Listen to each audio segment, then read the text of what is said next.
Hey, good morning.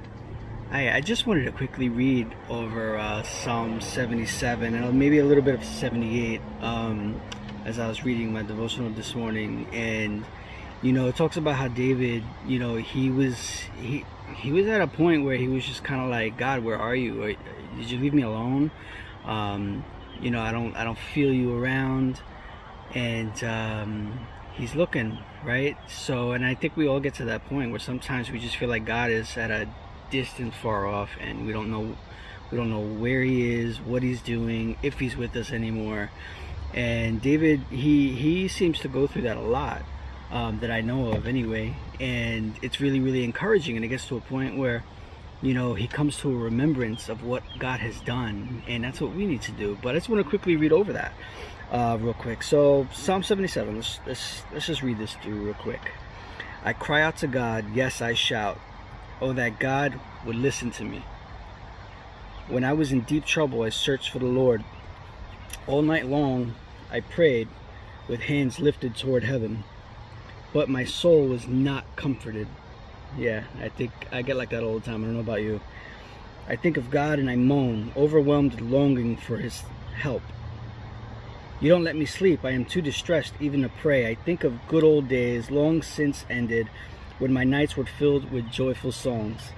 I searched my soul and pondered the difference. Has the Lord rejected me forever? Will he never again be kind to me?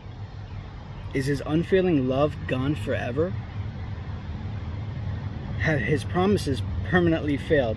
Has God forgotten to be gracious? Has he slammed the door on his compassion? And I said, this is my fate.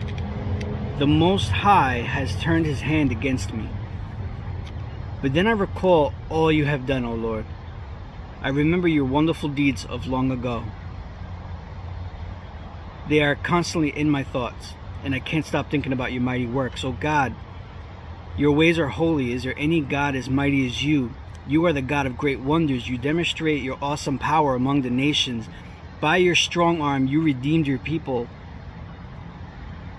the descendants of Jacob and Joseph. When the Red Sea saw you, O God, its waters looked and trembled. The sea quaked to its very depths. The clouds poured down rain and thunder rumbled in the sky. Your arrows of lightning flashed. Your thunder roared from the whirlwind. The lightning lit up the world. The earth trembled and shook.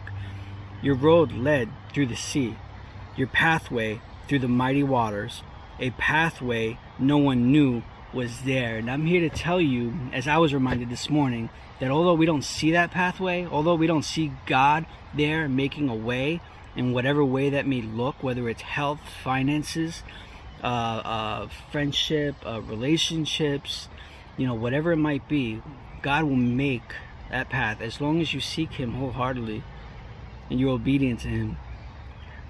You led your people along that road like a flock of sheep with Moses and Aaron as their shepherds. Oh, my people, this is 78 now, chapter 78. Oh, my people, listen to my instructions. Open your ears to what I am saying.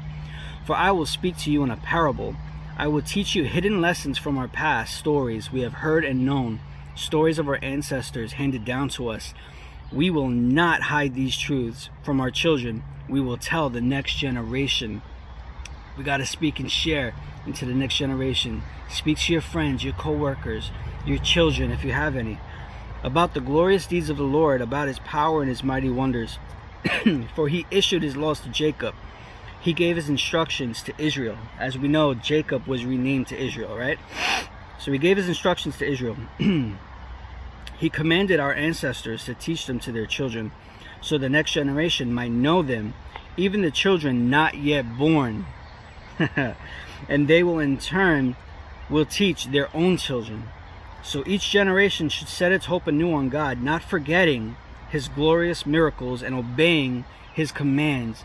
Will you just think back into what God has taken you from, has protected you from, has delivered you from? Think back, because he's there. I guarantee you, you might have not seen him then, but he was there, and he's been there. Then they will not be like their ancestors, stubborn, rebellious, and unfaithful, refusing to give their hearts to God. Oh, man. Yeah, I could keep going, because this whole chapter, 78, 77, is amazing. But I'll leave you with that today. Remember what he's done for you. As I sit back and remember what he's done for me, what he's delivered me from, the fact that his grace is upon me every single day, his mercies are new every morning. I don't deserve it, but that's the point. God loved us. He sent his son into the world, not to condemn us, but to save us, okay? To produce a salvation for us, to save us from the power of sin, all right? And he's continuing to save us. That grace and mercy is renewed every day, all right? So you might have messed up yesterday. You might have messed up maybe just before listening to this. Run to God, ask for forgiveness, and repent. Let's just renew your mind as to what God has delivered you from. And he knew the mistakes you were going to make in the future. Yet Christ died on that cross anyway. So I'll leave it with that. I can go on forever. I love you guys. Remember what God has done for you. And if you don't know God, get to know him. Love you.